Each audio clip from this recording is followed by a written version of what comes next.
Welcome back. Today, we are diving deep into one of the most just baffling figures in all of mystical tradition. We're talking about a man who could literally speak with the divine, but at the same time was pulling his power straight from the side of impurity. This is the story of Balaam. And look, the Zohar, the foundational text of Kabbalah, it doesn't pull any punches. It is so direct about Balaam, it flat out calls him wicked. And it says that everything he did, all his power, it all came from what it calls the Sitra Achra, which means the side of impurity. Okay, so right there, that's the central paradox we're going to unravel today, right? How can a prophet who hears the divine voice also be the ultimate model of spiritual defilement? This isn't some simple story of a good guy gone bad. No. This is about a man who had genuine prophetic access, but he weaponized it. He aligned himself with a cosmic shadow system. So the big questions are, how did he do it? And maybe more importantly, what does his method teach us about the nature of holiness and, well, its opposite? To really get it, we have to go where he went. We have to start where he did, all alone, on a mountain, in the dark. So I want you to really picture this. Let's go there in our minds, 4K, full cinematic style. We are on a desolate, windswept mountain peak. We're deep in what the texts call the Hara-e Kadem, the mountains of the east. And it is the dead of night. I mean, a kind of primal darkness that just feels like it's been there forever. And listen, every single detail here is intentional. It's not random. The time, deepest night, that's when the mystical sources say the forces of the other side have way more power. The place, also key, total, utter desolation. See, holiness thrives in community, in connection. But impurity, it gets amplified in barren isolation. And the atmosphere, wow, you can just feel it. It's tense. The wind is howling, but it seems to go around him. The air itself feels distorted, charged. And here's the thing, Balaam isn't lost. He's not a victim. He has deliberately separated himself from everything and everyone.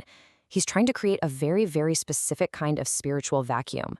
And he's there for one reason and one reason only, to intentionally draw down this force called Ruach Tum'ah, this active spirit of impurity. That's his fuel. He needs it to power his curses. The Zohar even says he would perform these, extreme acts of defilement just to make himself a better container, a more suitable vessel for this force. But the first step, the absolute most critical step, is the isolation itself. So how does just being alone do that? Okay, this is so important. We have to get this. Not all solitude is the same. Think about Jacob, right? When the patriarch Jacob was left alone, it was a moment of complete vulnerability. He literally had to wrestle a divine being to defend his connection to holiness. But Balaam, his solitude is the polar opposite. It is intentional, it's active, it's aggressive. He's not trying to defend a connection, he is deliberately breaking one so he can forge a new one. Let's put this in a language we can all understand today, a tech analogy. Think of your spiritual self as a super secure computer system. You're connected to this trusted, encrypted network called holiness, or Kedusha. Now, Balaam's method, it's like a cosmic hacker who isn't trying to breach a firewall from the outside, no. He's deliberately opening up his own system. He's inviting the malware in. And this just reframes Balaam completely, doesn't it? He's not some passive victim of evil. He is an active engineer of his own spiritual corruption. And he's following a very precise protocol. Step 1, disconnect. He intentionally detaches from that trusted network of Kedusha. Step 2, disable firewalls. He lowers his spiritual defenses through these impure acts. Step 3, open vulnerable ports. He uses that void, that vacuum of isolation as an open channel, a listening port for the other side. And then the final step, invite malicious code. He actively calls upon those forces of impurity to come on in and use his system. He's basically offering himself up as a host server. So you gotta be asking, why does this protocol even work? How is this possible? Well, to get the mechanics, we have to zoom out and look at the Kabbalistic map of reality itself. And the sources, from the Zohar all the way to the writings of the great Kabbalist Isaac Luria, the Ari, they all describe reality not as one single system. They describe it as two systems existing side by side in parallel. You have the side of holiness, and then you have its dark mirror, the other side, or what's called the Sitra Achra. Okay, so the side of holiness, right? It's structured through something called the 10 Sephirots. The easiest way to think of these is like the divine operating system. These are the core attributes: wisdom, understanding, mercy, harmony. You get the idea. And together they form this cosmic blueprint for a perfect, totally interconnected reality. It's sometimes called the Adam de Kedusha, the primordial man of holiness. The whole system is built on connection, on flow, on unity. But for every action, there's an equal and opposite reaction. Corresponding to this beautiful divine structure, the texts describe a parasitic shadow system. This is the Adam Bial. It literally translates to the atom of worthlessness. It's a complete parallel anti-structure. It stands right behind, mirroring the system of holiness, and its only job is to constantly try and siphon away the divine energy that flows through the good side. It thrives on disconnection, distortion, and chaos. And this is where we see the core mechanic in action. It's brilliant in a terrifying way. Every single aspect of holiness has a dark counterpart. So where holiness has tiferet, which is harmony, beauty, the other side has strife and distortion. Where holiness has molchut, the divine kingdom, the other side has its own final emanation, Lilith, which represents ruin and barrenness. You see? So by isolating himself, Balaam is intentionally disconnecting from the harmonious flow of the holy Sephirot.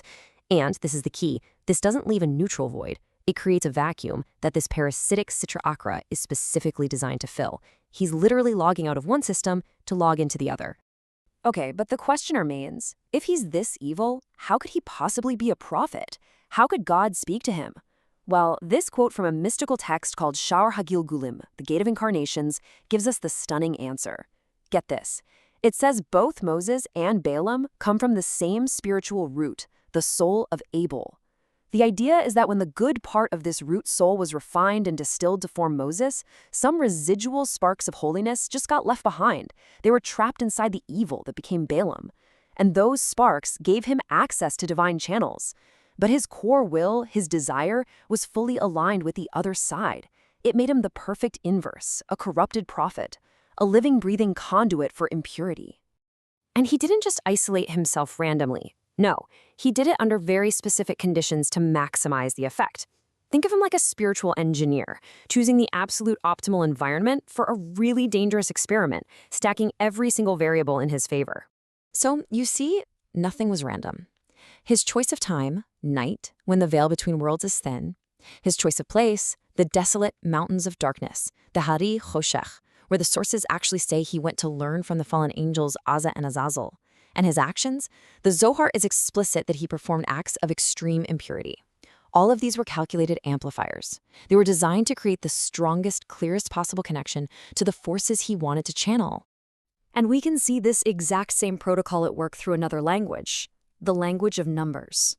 You know, in Kabbalah, numbers are not just quantities. They represent deep, structural truths about how reality works. And believe it or not, Balaam's entire operation can be decoded through this numerical symbolism. It all starts with the number 1. This is his foundational act, solitary separation. While holiness is all about unity and connection, he begins by making himself a single, isolated point. He stands in direct opposition to the collective. He literally weaponizes the number 1. Then you have 10. Remember the 10 Sephirot, that perfect divine structure? Well, the Sitra Achra, the other side, it just mirrors that. It inverts it into its own 10-part system.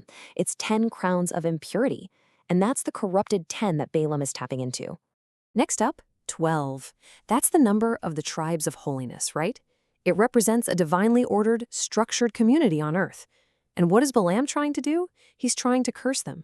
This is the very structure that his entire protocol is designed to attack and throw into total chaos. And finally, 13. This is a big one. In Kabbala, 13 is the numerical value of the Hebrew word echad, which means one. But it's a different kind of one. It represents the ultimate, transcendent unity of God that binds all of creation together. And this number, this entire concept, it is conspicuously, completely absent from Balaam's spiritual equation. His power comes from the negation of this unity. This distortion goes so deep it even shows up in the spiritual colors, the kinds of energies he's channeling. See, in the Kabbalistic system, holiness is all about a harmony of energies, especially the pure white of Hesed, which is loving kindness or mercy. But Balaam's world, you can see it right here, it's completely unbalanced. It's dominated by the dark and black of absorption, a spiritual vacuum, and the jarring red of Deen, which is harsh, severe judgment. And what's missing? The white. It's deliberately totally absent from the picture. Okay, so here's the why this matters part. Why does this ancient mystical story matter to us right now? Well, these two analogies really translate Balaam's protocol into our language. Let's take the video game version. It's simple, right? A player who intentionally leaves the safe zone, leaves their party, and goes into a cursed region at night, alone, that action doesn't just make you vulnerable. It's a specific trigger in the game that summons high-level shadow monsters that wouldn't have appeared otherwise. Now the cosmic engineering version, for the adults in the room. An architect deliberately isolates a server from its secure network. They disable all the protections, open all the ports.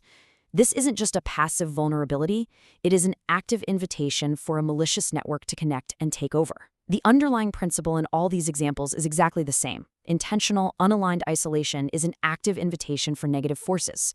And that really brings us to the final provocative thought. This whole thing, it's not just about ancient sorcerers on mountaintops. It's about a universal spiritual principle. The question it forces us to ask is, where in our own lives do we sometimes choose isolation over connection?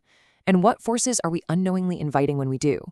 It's a challenge to recognize the very real, structural danger of cutting ourselves off from those networks of community, of purpose, of holiness that are there to protect and sustain us. When we choose to disconnect, when we go it alone without a positive alignment, what channels are we opening? What are we inviting into that empty space? Thank you for joining us for this complete journey through the Pardes. We hope these ancient truths help you and your family improve your own dimensions this week. If you enjoyed this full chapter deep dive, please like, subscribe, and share which part of the journey touched your soul in the comments. We'll see you in the next chapter.